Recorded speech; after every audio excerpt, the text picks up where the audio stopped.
infrastruktur yang bagus, grassroots yang bagus, kompetisi yang bagus, pasti timnasnya bagus. Nggak perlu Sintayong, nggak perlu Thomas Doll. Yang lapangan monumentalnya Semarang di Manokwaro, Pak Rudi pada saat itu sebagai Pangdam itu sudah koordinasi dengan Pak Wali Kota. Waktu itu saya sudah diminta sama Pak Pangdam bersama Aslop untuk koordinasi dengan pihak Wali Kota. Di Semarang, di sekeliling lapangan itu masih banyak PK5 yang harus ditertibkan. Itu butuh waktu. Insya Allah kalau Mas Yoyo jadi Semarang 1, saya akan melakukan permohonan kembali supaya saya bisa menjadi pengelola yang baik untuk lapangan tersebut.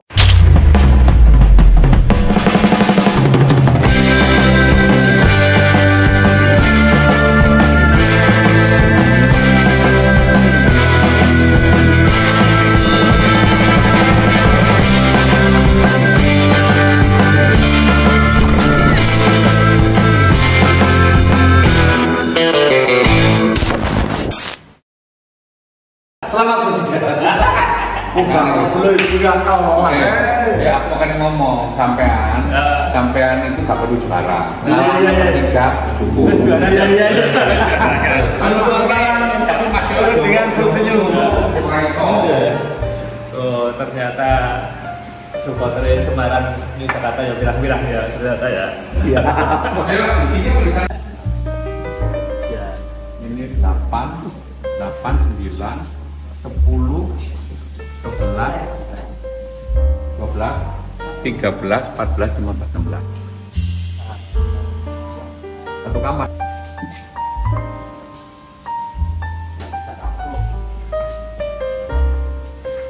Kamar dos. Kamar. Oh. Rasanya ada beneran ya? Waduh, ya.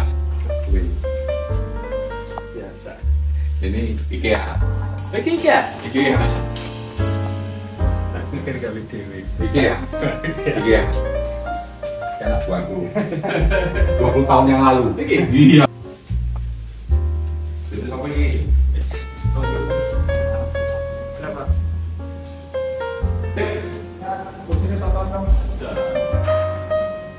Nah, kita ngomong sini aja boleh. Boleh ngomong sini dari mana? Pak, tapi motivasinya Pak kok sampai bangun fasilitas demikian besar ini untuk akademi? Ya, jadi orang lain seperti Sintayong aja, Thomas Doll sangat respect dan sangat menghargai Indonesia sebagai negara yang sangat mencintai sepak bola. Nah, kalau kita sendiri sebagai orang sepak bola nggak expose, tidak mengoptimalkan potensi yang ada kan rugi. Gitu ya. Bahwa saya masih yakin bahwa orang Indonesia itu mempunyai talenta bola yang sangat tinggi, cuma fasilitas memang tidak didukung. Apalagi pemerintah juga hampir tidak peduli terhadap olahraga yang sangat diminati oleh rakyat Indonesia. Gitu loh. Makanya Pak Gede ini mulai duluan ya. Iya. Mulai. Makanya saya selalu mengatakan nomor 1 harus ada infrastruktur. Nomor 2 pembinaan grassroots. Nomor 3 kompetisi. Nomor 4 timnas. Infrastruktur yang bagus, grassroots yang bagus, kompetisi yang bagus, pasti timnasnya bagus. Nggak perlu Sintayong, nggak perlu Thomas Doll. Oh gitu ya. Iya. Tapi kalau infrastruktur nggak ada, grassroots nggak ada, kompetisi yang muradul kayak saat ini, ya pasti timnasnya nggak akan bisa optimal. Biarpun ada Sintayong, ada Thomas Doll, ada siapapun pasti nggak akan optimal. Iya. Gitu aja. Karena basicnya ada, fondasinya aja nggak ada. Nggak ada. Nggak ada ya. Gitu. Makanya kalau mengharapkan pemerintah, kasihan pemerintah. Ya. Pemerintah koordinasi dengan PSSI Federasi melalui Kemenpora. Saya pikir sudah cukup bagi kita. Yang harmonis antara Kemenpora dan Federasi, kita sebagai turunan dari PSSI itu tinggal menikmati. Tapi kalau kita punya kemampuan untuk menyediakan diri otak, kalau yang punya otak ya harus menyumbangkan otak ke Federasi. Kalau yang punya tenaga keahlian ya sumbangkan tenaga keahlian. Yang punya duit sedikit ya sumbangkan. Bikin infrastruktur, bikin dormitory, bikin lapangan, bikin apa gitu. Ngeri kok. saya hitung itu berarti ini kuda-kuda satu ini lapangan aja ada 7. 7. Ya ampun, 7 lapangan. Mana aja? Jakarta 2. Jakarta 2. Bandung 2. Bandung 2. Cilacap. Jogja 1. Oh, Jogja 1. Cilacap 1. Satunya di sebentar satu lagi di Pekanbaru. Woi, di Pekanbaru ada 7 lapangan. Bayangin makanya. PSIS baru punya 1 nih. Ketinggalan kita. Pak Gede punya 7. Bayangin itu memang harusnya infrastruktur yang utama Pak Gede. Tapi hampir sebagian besar Mas Yo, untuk lapangan itu yang mempergunakan adalah kalangan grassroots. Grassroots ya. Seperti di Cilacap kita kerjasama dengan Askap. Ya. Mereka mempergunakan muter 13, U13, U15. Kita berikan diskon besar-besaran. Ya. Di Bandung bikin U12, kita bikin besar-besaran. Di Jakarta kita bikin U15, U17. Kemarin RRI bikin 16, 17. Lalu Pak Gubernur, Piala Gubernur 15, 17. Terus kita geber. Gitu. Betul. Jadi ya, itu wujud kepedulian pengusaha itu berupa itu ya Pak Gede. Ya. Betul nyatanya ya. Ya memang harus. Sekarang kita kalau mau bantu federasi ya dengan cara itu. Ya. Suka atau tidak suka, ya kita dari kecil hobinya udah sepak bola mau apa lagi. Ya, yang kita lakukan sekarang ya hanya mempersiapkan infrastruktur, lalu pembinaan di usia muda, grassroots academy. Yang ketiga ya ikut kompetisi. Ikut kompetisi, makanya Pak Gede ada Liga 3 di DKI kan ada ikut juga Ya, Liga 3. ya. Liga 2 Liga 2 ikut. Ya kan. Waduh. Hampir semua ini luar biasa. Terus Pak Gede mungkin ada salam buat teman-teman pecinta sepak bola di tanah air ini apa? Mungkin. Terutama PSIS ini. Ya, PSIS. Selamat kemarin mengalahkan raksasa yang 2 tahun atau 3 tahun dahulu atau 4 tahun dahulu saya menakodai tim tersebut. Saya pikir sangat luar biasa. Dengan saya nggak gitu ya, nggak mengkompar apapun, tapi bisa mengalahkan tim tersebut sangat luar biasa. Makasih, Pak. Sangat luar biasa. Ini merupakan salah satu modal untuk bisa berkiprah agak lebih atas lagi. Amin, Ya. amin. Kalau Bisa juara ya. Kalau raksasa saja bisa dikalahkan, Ya. berarti raksasa lain kemungkinan dikalahkan oleh PSIS itu sangat besar. Amin. Untuk penggemar bola, jangan merasa putus asa, jangan merasa pesimis terhadap persepak bola Indonesia. Tapi kita harus mengingat pengorbanan rekan-rekan kita di Kanjuruhan, jangan sampai memupuskan kecintaan kita terhadap sepak bola. Kita harus mengingat terus apa yang terjadi di Kanjuruhan, bukan untuk membenci seseorang, bukan untuk membenci institusi, tapi mengingat agar tidak terjadi lagi. Mantap kan Pak Gede ya.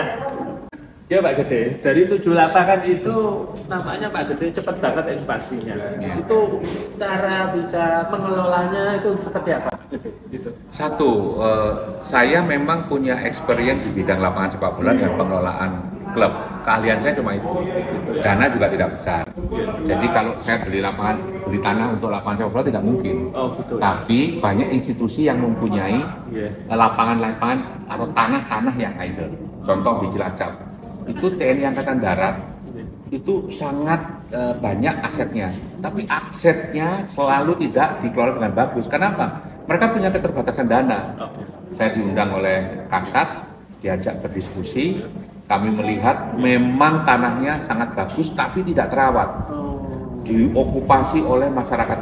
Akhirnya kami kerjasama dengan masyarakat, pemerintah daerah, kita buatkan lapangan yang berstandar FIFA. Ya. Lalu yang kedua, setelah itu Kasat juga minta kepada kami, Bapak Kasat yang terhormat, meminta kepada kami untuk mengelola lagi, merenovasi dan membuat baru di Bandung 2. Bandung juga, ini Bandung juga kerjasama juga ya? Kerjasama juga. Lalu di Jakarta, kami juga kerjasama dengan institusi angkatan juga. Dahulunya tempat sampah, kami kelola, sekarang menjadi lapangan artificial, tetap dimiliki oleh institusi. Kami hanya sebagai pengelola saja. Kayak gedung itu milik pemerintah, milik institusi. Saya hanya building management aja. Saya menyiapkan tenaga kerja untuk security, untuk pengelolaan, untuk perawatan, gitu aja. Iya. Jadi asetnya tetap aset pemerintah. Jadi tidak mungkin seorang Gede Widiade itu membeli tanah di tengah kota 1,6 hektar, 1 hektar kan tidak mungkin Mas. Jadi pemerintah membutuhkan experience di bidang itu. Saya dipanggil, saya menyediakan sedikit dana untuk memoles yang dulunya itu tempat sampah, yang dulunya tempat yang tidak terurus, diokupasi oleh masyarakat, lalu kita bangun. Kalau yang di Jogja kita kerjasama dengan pemerintah daerah. Dengan pemerintah daerah? Iya. Artinya Pak Gede setiap kali kerjasama ini kan menjadikan pemerintah daerah jadi diuntungkan. Yes, pasti. Mendapatkan penghasilan dari aset yang tadinya terbengkalai, jadi bagus kan? Iya. Nah, pendapatannya itu yang kelola pemegang aset. Kami sebagai pengelola operasional hanya digaji saja. Jadi pendapatannya masuk ke pemerintah. Luar biasa. Ayo, Semarang kapan? Semarang sebenarnya kemarin saya sudah diminta sama Pangdam itu untuk mengelola lapangan yang sangat prestisius. Garnison itu ya? Iya, bukan garnison. Yang lapangan monumentalnya Semarang. Oh. Yang kemarin Pangdam pada waktu di Ponorogo. Pak Rudi pada saat itu sebagai Pangdam, beliau sekarang Kabais, itu sudah koordinasi dengan Pak Wali Kota. Karena kan lapangannya asetnya Kodam, tapi di luar lapangan merupakan asetnya Pemkot. Nah, waktu itu saya sudah diminta sama Pak Pangdam bersama Aslok untuk koordinasi dengan pihak Wali Kota, gitu. Tapi akhirnya untuk membangun yang paling cepat itu adalah Cilacap sama Bandung, karena di Semarang di sekeliling lapangan itu masih banyak PK5 yang harus ditertibkan. Iya. Itu butuh waktu. Jadi butuh waktu ya. Butuh tangan dingin pemimpin Kota Semarang. Iya, butuh waktu. Insya Allah kalau Mas Yoyo jadi Semarang 1, saya akan melakukan permohonan kembali supaya saya bisa menjadi pengelola yang baik untuk lapangan tersebut. Wah, langsung didukung Pak Gede stempel top.